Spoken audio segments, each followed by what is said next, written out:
ঘূর্ণাবর্তের প্রভাবে রাজ্য জুড়ে ফের বদলাতে চলেছে আবহাওয়া।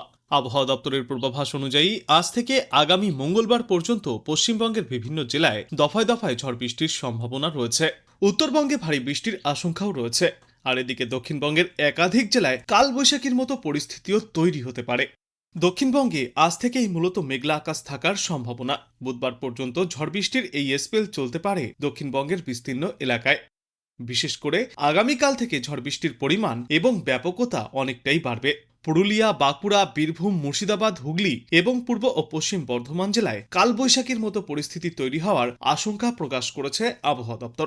ঝড়ো হাওয়ার সঙ্গে বজ্রবিদ্যুৎ সহ বৃষ্টিপাতও চলতে পারে। কলকাতাতেও সোমবার ঝড় বৃষ্টির সম্ভাবনা রয়েছে এবং সপ্তাহ জুড়েই বিক্ষিপ্তভাবে বৃষ্টির পূর্বাভাস দেওয়া হয়েছে। অন্যদিকে উত্তরবঙ্গের 5 জেলায় ঝড় বৃষ্টির দাপট একটু বেশি থাকবে। দার্জিলিং, কালিম্পং, কোচবিহার, জলপাইগুড়ি এবং আলিপুরদুয়ারের মতো জেলাগুলিতে ভারী বৃষ্টির সম্ভাবনা রয়েছে। এই সব জেলায় বৃষ্টির সঙ্গে প্রতি ঘন্টায় সর্বোচ্চ 40 থেকে 50 কিলোমিটার গতিতে দমকা ঝড়ো বাতাসও বইতে পারে। বজ্রবিদ্যুৎ সহ বৃষ্টির সম্ভাবনা। আজ উত্তরবঙ্গের ওপরের দিকের জেলাগুলির কিছু অংশে দুর্যোগপূর্ণ আবহাওয়া দেখা যেতে পারে।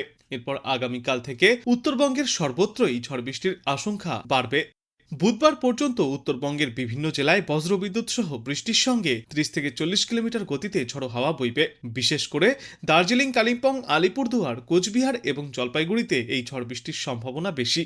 এদিকে আজ কলকাতাতে আকাশ আংশিক মেঘলা থাকবে। দিনের তাপমাত্রা প্রায় একই রকম থাকলেও রাতের তাপমাত্রা কিছুটা বাড়তে পারে। গুমোট গরমের মধ্যে মাঝে মধ্যেই হালকা হাওয়াও বইতে পারে। দুপুরের পর থেকে বিকালে এবং সন্ধ্যার দিকে বজ্রবিদ্যুৎ সহ হালকা বৃষ্টির সম্ভাবনা রয়েছে কলকাতা সহ পার্শ্ববর্তী এলাকাগুলির বিস্তীর্ণ এলাকায়। ঘূর্ণাবর্তের প্রভাবে উত্তরবঙ্গের বেশ কয়েকটি জেলায় ভারী বৃষ্টির সম্ভাবনাও রয়েছে। অন্যদিকে দক্ষিণবঙ্গেও বজ্র বিদ্যুৎ সহ বিক্ষিপ্ত বৃষ্টি ও ঝড়ো হওয়ার পূর্বাভাস দিয়েছে এদিন আবহাওয়া দপ্তর। গত বৃহস্পতিবার সন্ধ্যায় কলকাতা ও তার আশপাশের কিছু এলাকায় বৃষ্টি হয়েছিল। শহরের সল্টলেক ও রুবি সংলগ্ন এলাকায় কিছু সময়ের জন্য মুষলধারায় বৃষ্টিপাতও দেখা গিয়েছে ওই দিন। তবে গত শুক্র এবং শনিবার কলকাতায় তেমন আর বৃষ্টি হয়নি। কোথাও কোথাও আকাশ মেঘাচ্ছন্ন থাকলেও ভারী বৃষ্টির দেখা মেলেনি। তবে বেশিরভাগ অঞ্চলেই ঠান্ডা হাওয়ায় স্বস্তি মিলেছে। সর্বশেষ আপডেটে আবহাওয়া দপ্তর জানিয়েছে, বাংলাদেশ ও সংলগ্ন গাঙ্গেয় পশ্চিমবঙ্গের ওপরে তৈরি হওয়া ঘূর্ণাবর্তটি এখন কিছুটা দুর্বল রয়েছে, কিন্তু তার সঙ্গে যুক্ত অক্ষরেখাটি এখনও সক্রিয়। এই অক্ষরেখা সমুদ্রপৃষ্ঠ থেকে প্রায় 1.5 কিলোমিটার থেকে 4.5 কিলোমিটার উচ্চতায় বিস্তৃত। এর ফলে বঙ্গোপসাগর থেকে বিপুল পরিমাণে জলীয় বাষ্প স্থলভাগে প্রবেশ করছে। এই কারণেই ঝড় বৃষ্টির জন্য অনুকূল পরিবেশও তৈরি হচ্ছে। উত্তরবঙ্গের জন্য বিস্তারিত বলতে গিয়ে আবহাওয়া দপ্তর জানিয়েছে, আগামীকাল পর্যন্ত দার্জিলিং, কালিম্পং, জলপাইগুড়ি, কোচবিহার এবং আলিপুরদুয়ার জেলায় ভারী বৃষ্টির সম্ভাবনা রয়েছে। এই সমস্ত জেলাগুলিতে 7 থেকে 11 সেন্টিমিটার পর্যন্ত প্রতি ঘন্টায় বৃষ্টিপাত চলতে পারে। পাশাপাশি উত্তরবঙ্গের অন্যান্য জেলাগুলিতেও বজ্রবিদ্যুৎ সহ বৃষ্টিপাত হতে পারে। সেই সঙ্গে ঘন্টায় 40 থেকে 50 কিলোমিটার গতিতে ঝড়ো হাওয়াও বইতে পারে বলে সতর্কতা জারি করা হয়েছে। আবহাওয়া দপ্তরের পূর্বাভাস অনুযায়ী আগামী সপ্তাহের বৃহস্পতিবার পর্যন্ত উত্তরবঙ্গের বিভিন্ন জেলায় কম বেশি দুর্যোগপূর্ণ আবহাওয়া বজায় থাকবে। এদিকে দক্ষিণবঙ্গে আপাতত তেমন ভারী বৃষ্টির সম্ভাবনা নেই, তবে একাধিক জেলাতেই বজ্রবিদ্যুৎ সহ বিক্ষিপ্ত বৃষ্টির পূর্বাভাস রয়েছে। আজ থেকেই বৃষ্টির পরিমাণ কিছুটা বাড়তে পারে উত্তর থেকে দক্ষিণ সর্বত্রই। পূর্ব বর্ধমান, পশ্চিম বর্ধমান, নদিয়া, মুর্শিদাবাদ, পুরুলিয়া, বাঁকুড়া এবং বীরভূম জেলায় ঝড় বৃষ্টির সঙ্গে বজ্রপাতের সম্ভাবনা রয়েছে।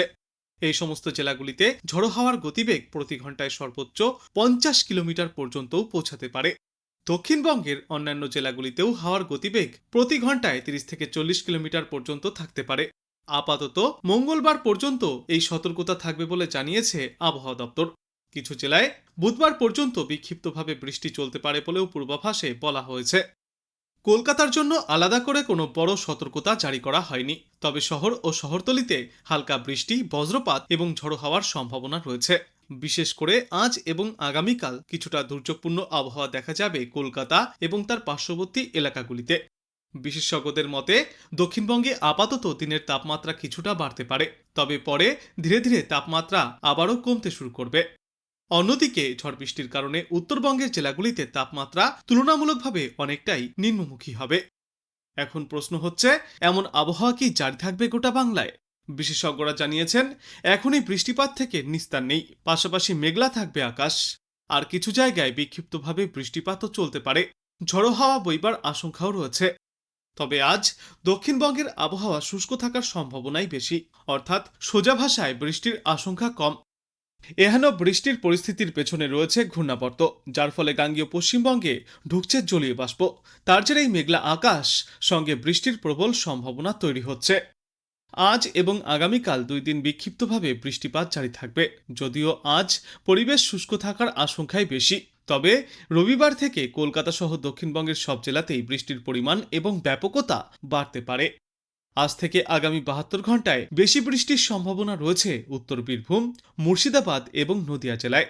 সঙ্গে বইতে পারে ঝড়ো হাওয়া। এছাড়াও কলকাতাতেও বৃষ্টিপাতের সম্ভাবনা থাকবে মেঘলা আকাশ, যার ফলে সর্বোচ্চ তাপমাত্রা বেশির দিকে যাবে না, বরং তার স্বাভাবিকের আশপাশেই ঘোরাফেরা করবে। এছাড়া সর্বনিম্ন তাপমাত্রারও খুব একটা পরিবর্তন হবে না। তাই বৃষ্টির জন্য যে ঠান্ডা ফিরবে এমন ভাবলে চলবে না, বরং রাতের বেলায় মনোরম আবহাওয়া থাকতে পারে। দক্ষিণবঙ্গের থেকে তাপমাত্রা কিছুটা কম থাকবে উত্তরবঙ্গে। দার্জিলিং এবং কালিম্পংয়ের মতো জায়গায় এখনো ভালোই ঠান্ডার প্রভাব রয়েছে। আবহাওয়া দপ্তর জানিয়েছে যে আগামী কিছুদিনে তাপমাত্রায় খুব একটা হেরফের হবে না উত্তরে। তবে রবিবার থেকে পাহাড় থেকে শুরু করে গোটা উত্তরবঙ্গেই দক্ষিণবঙ্গের মতো বৃষ্টির সম্ভাবনা বাড়বে। বিশেষত উত্তরবঙ্গের দার্জিলিং এবং জলপাইগুড়িতে বেশি বৃষ্টি হওয়ার সম্ভাবনা। বৃষ্টির কারণে সকালের দিকে তাপমাত্রা খুব বেশি বাড়বে না। এখন বিক্ষিপ্তভাবে বৃষ্টি জারি থাকবে। রবিবার থেকে বৃষ্টিপাত বাড়বে। কলকাতা সহ গোটা দক্ষিণবঙ্গ ভিজতে পারে। বৃষ্টির পাশাপাশি চলতে পারে দমকা ঝড়ো বাতাস। 18 মার্চ পর্যন্ত থাকতে পারে এমনই বৃষ্টিমুখর আবহাওয়া। তাই এই সময়ে বাইরে বার হলে অবশ্যই সঙ্গে রাখতে হবে ছাতা। তবে কলকাতা সহ দক্ষিণবঙ্গের বাকি কয়েকটি জেলাতে শুধুই মাত্র আকাশ আংশিক মেঘলা দেখা যাবে, তেমন বৃষ্টির পূর্বাভাস নেই। বাংলাদেশ সংলগ্ন গাঙ্গেয় পশ্চিমবঙ্গে একটি ঘূর্ণাবর্ত সক্রিয় রয়েছে। গাঙ্গেয় পশ্চিমবঙ্গে জলীয় বাষ্প প্রবেশ করছে, যার জেরে বৃষ্টির সম্ভাবনা ক্রমশই বৃদ্ধি পাবে। তবে এই কয়েকদিন ধরে বিক্ষিপ্তভাবে ছিটেফোঁটা বৃষ্টি চললেও এই রবিবার থেকেই কলকাতা সহ গোটা দক্ষিণ বাংলাতেই ঝড় বৃষ্টির সম্ভাবনা কিছুটা বৃদ্ধি পাবে। বৃষ্টি চলবে উত্তরবঙ্গের জেলাগুলিতেও। আগামী 7 দিনে সর্বনিম্ন তাপমাত্রায় তেমন কোনো বড় পরিবর্তন ঘটবে না। তবে মেঘলা আবহাওয়ার কারণে আগামী 2 থেকে 3 দিনে সর্বোচ্চ তাপমাত্রা ক্রমশই বাড়বে। তারপর রবিবার থেকে আবারও সর্বোচ্চ তাপমাত্রা বৃষ্টির কারণে কিছুটা কম অনুভূতি হবে। কলকাতায় বর্তমানে সর্বনিম্ন তাপমাত্রা 25 ডিগ্রি সেলসিয়াসের আশেপাশে থাকবে এবং সর্বোচ্চ তাপমাত্রা থাকবে 30 থেকে 32 ডিগ্রি সেলসিয়াসের মধ্যে। তবে কলকাতার আকাশ আংশিক মেঘলা থাকবে, কিন্তু ভারী বৃষ্টির কোনো সম্ভাবনা নেই। রবিবার থেকে কলকাতা সহ গোটা দক্ষিণ বাংলাতেই বজ্র বিদ্যুৎ সহ বৃষ্টির সম্ভাবনা রয়েছে। আর এই বৃষ্টির পাশাপাশি থাকবে দমকা ঝড়ো বাতাস। 18 মার্চ পর্যন্ত আবহাওয়ার এই পরিস্থিতি জারি থাকবে বলে জানিয়েছে আবহাওয়া দপ্তর।